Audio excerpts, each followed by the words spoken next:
Hey, good morning. This is Pastor Jody with First Baptist Church bringing this week's word. The title for this week's message is a call to action. Last week we saw in the book of Esther that not only Esther, but all the young ladies that was going to be presented to the king had to go through 12 months of preparing themselves to go before this pagan king. They had to, I'm sure, eat certain foods. They had to put on all these beauty products and oils and ointments and perfumes just to go into the presence, just to be seen by the king, the pagan king. And we likened that to the church because I believe it's the same message that the Lord is giving us here at the church, that we too must be ready to go before the king. Now, we learned from Matthew chapter 25 last week that he called the church to come out to the wedding feast. The church was represented by 10 virgins, but only 5 of those virgins were ready. Only 5 of them had oil in their lamps and their wicks were trimmed. The other 5 virgins had no oil and their wicks were not trimmed. And so when the Lord came, 5 of these virgins, 50% of the church, missed out on the wedding feast. So I believe the Lord is using all of his words to get his church ready, to get his church prepared for the wedding feast. He's calling the church to action. And if he calls us to action, we cannot keep silent. We must sound the alarms when we see that people in the church are falling asleep or they've been lulled to sleep by the enemy's tricks and the deception of the enemy. And so we who are true believers in the church must be watchmen on the wall, because when we see the enemy approaching, we must sound the alarm. Listen to Isaiah chapter 62, verse 6. It says, I have set watchmen on your walls, O Jerusalem. They shall never hold their peace day or night. You who make mention of the Lord, do not keep silent. Let me be clear here today. The Lord can do anything he absolutely wants to do, and he doesn't need me to do it. But because he loves me, because he loves you, he invites us to get involved with what he's doing. He includes us in his plans. So I am, as a pastor, I am a watchman on the wall. But all of God's ministers are watchmen on the wall. And you might be wondering, okay, if all of God's ministers are watchmen on the wall, who are God's ministers? In 1 Peter chapter 2, verse 9, the Lord, speaking through Peter, as Peter's writing this down, says this in 1 Peter chapter 2, verse 9. But you are a chosen generation, a royal priesthood, a holy nation, his own special people, that you may proclaim the praises of him who called you out of darkness and into his marvelous light. You are a chosen generation. You are a royal priesthood. Who is the you that he's talking to here in Scripture? You are a chosen generation. You are a royal priesthood. He's talking to the 5 virgins that had oil in their lamp and their wicks were trimmed and their fire did not go out. He's talking to the true church. And he says, you are a chosen generation. You're a royal priesthood. Therefore, you are ministers. Therefore, you are watchmen on the wall. So as true believers, we're called to be watchmen on the wall. Therefore, from Isaiah chapter 62, verse 6, we cannot keep silent. You who make mention of the Lord, do not keep silent. Mordecai, in the days of Esther. Now, Mordecai was the father, the adopted father of Esther. He was actually her uncle, but her parents had died when she was young, and Mordecai had taken her in, he and his wife, and they raised her. So he becomes her father. But Mordecai is also the watchman on the wall. And he's encouraging Esther to do something that she was a little bit afraid of doing. Now, we know that Esther is now queen, and she's in the palace. She's in the kingdom, right? And she's the king's queen, and there's a relationship there. But there has been a plot to remove God's people from the kingdom. And that's where I want to start today in Esther chapter 4, verses 10 through 14, because when we get down to verse 13, we're going to see that Mordecai, the watchman on the wall, is calling Esther to do something that she's a little bit afraid of doing. She's probably a lot afraid of doing. So let's pick up the story in Esther chapter 4. I'm going to start in verse 10. Then Esther spoke to Haddock and gave him a command for Mordecai, that all the king's servants and all the people of the king's province know that any man or woman who goes into the inner court of the king who has not been called, he has but one law: put all to death, except the one to whom the king holds out the golden scepter, that he may live. Yet I myself have not been called to go into the king these 30 days. So they told Mordecai Esther's word. So Esther's concerned about going in before the king and speaking to him. And this is the answer of Mordecai in verse 13 and 14. And Mordecai told them to answer Esther, do not think in your heart that you will escape in the king's palace any more than all the other Jews. For if you remain completely silent at this time, relief and deliverance will arise for the Jews from another place. But you and your father's house will perish. Yet who knows whether you have come to the kingdom for such a time as this. May the Lord add the blessing to all the readings of his words here today. I want to give you a little bit of a backstory here. You might be wondering why Mordecai is asking Queen Esther to go before the king when he hasn't called for her. Well, again, Esther had a position where he was always outside the gate there of the palace.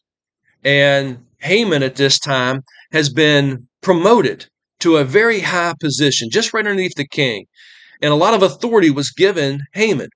So when Haman would come in and out of the palace, all of the king's servants would bow down to Haman, giving him honor, showing him homage, right? Well, when he would walk past Mordecai, Mordecai would not bow down to him. He would not respect him. He would not honor him in that manner of bowing down.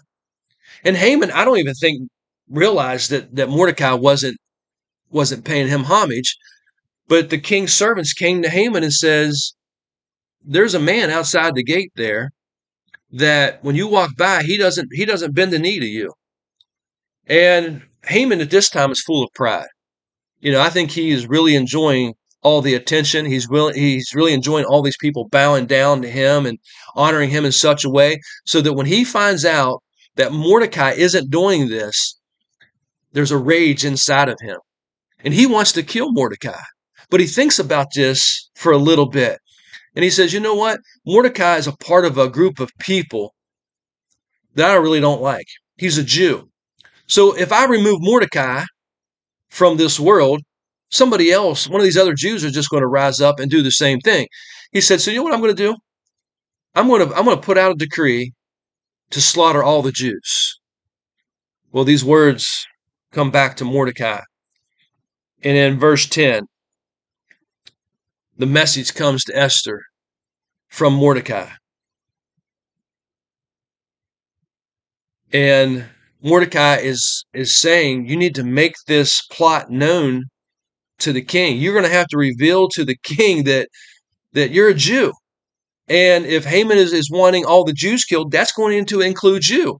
And she's afraid to go before the king because no one can go before the king unless he calls for them. And she said, I haven't been called in a month to go before the king. And the king has but one law. Anybody that comes into his presence that he hasn't called, he has but one law, and that is death. And these are the words of Mordecai as he hears Esther's response. He says, do not think in your heart that you will escape in the king's palace any more than all the other Jews. For if you remain completely silent at this time, relief and deliverance will arise for the Jews from another place. But you and your father's house will perish. Yet who knows whether you have come to the kingdom for such a time as this. How important is this word? Mordecai tells Esther, I know you're afraid. I'm paraphrasing. I know you're afraid.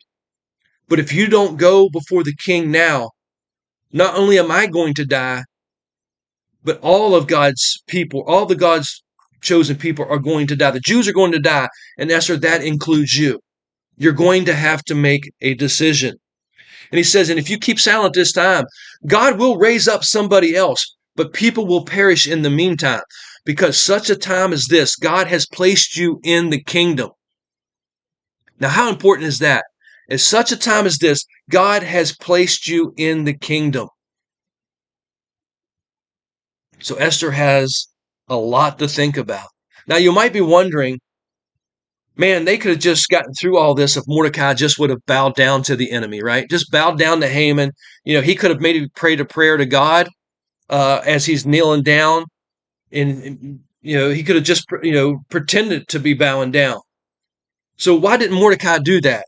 If you go back to Exodus chapter 20, I want to read the first 5 verses. And God spoke all these words, saying, I am the Lord your God who brought you out of the land of Egypt, out of the house of bondage. You shall have no other gods before me. You shall not make for yourself a carved image in any likeness of anything that is in heaven above, or that is in the earth beneath, or that is in the water underneath, under the earth. You shall not bow down to them nor serve them. For I, the Lord your God, am a jealous God, visiting the iniquity of the fathers upon the children to the third and fourth generations of those who hate me, but showing mercy to thousands, to those who love me and keep my commandments. Mordecai, the reason he didn't bend the knee is because he would rather risk his life than break the law of God.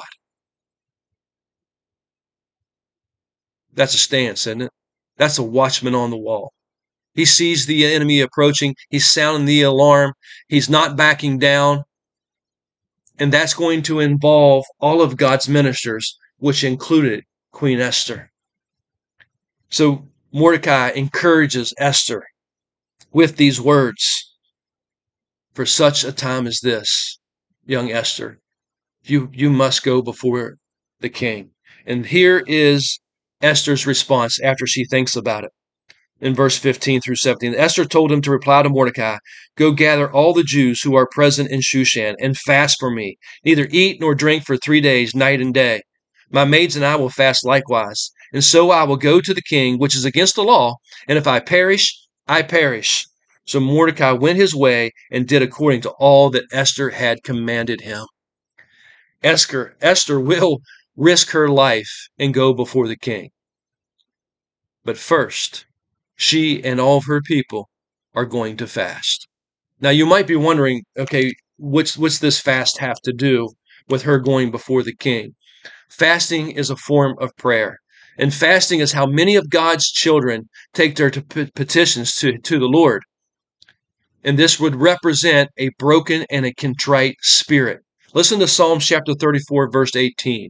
The Lord is near to those who have a broken heart and saves such as has a contrite spirit. So through their fasting, they're showing that they have a broken and contrite spirit. And God is near to those who have a broken and contrite spirit. God answers the prayers, I believe, those that are truly crying out to him. This is why the whole fast was called. This is why Esther calls Mordecai and all the Jews and all of the servants under her to fast and pray. I'm going to add the word pray because that's what fasting is.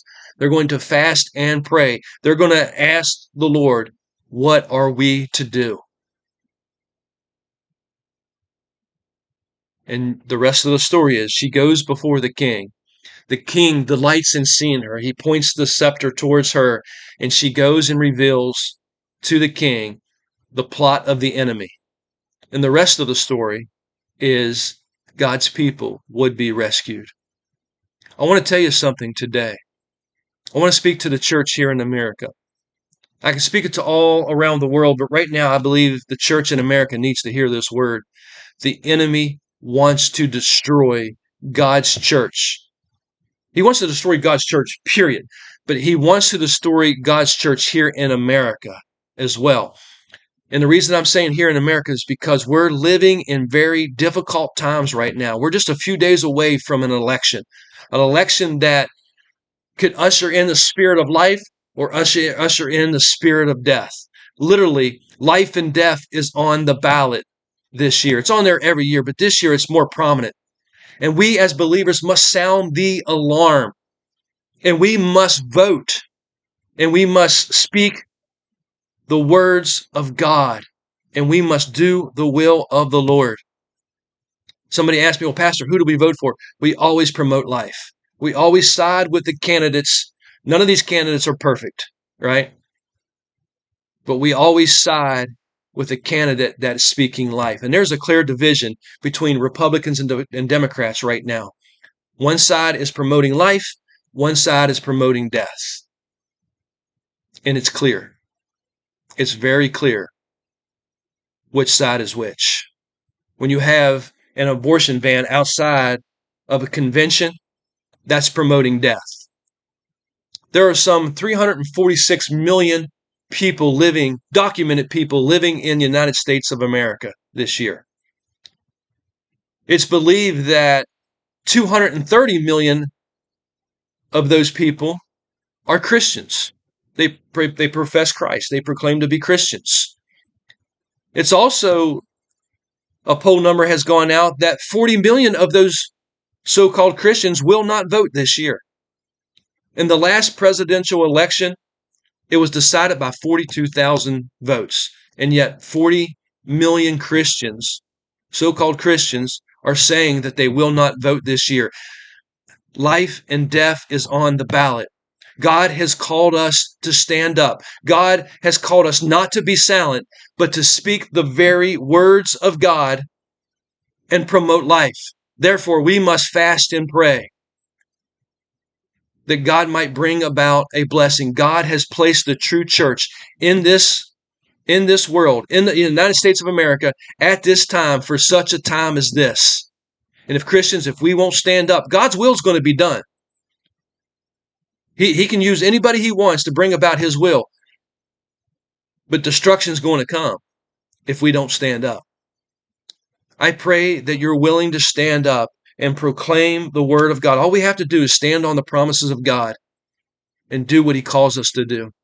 I pray that you are a true believer. I pray that your lamp is full of oil because you have Jesus Christ in your life. If not, turn to Romans chapter 10 and read verse 9 and 10 and become a believer. Give your whole heart to the Lord and serve him. Now is the time. God is calling the watchman to the front to be a voice. Will you go? Hey, thanks for joining me. I pray you have a blessed week in the Lord.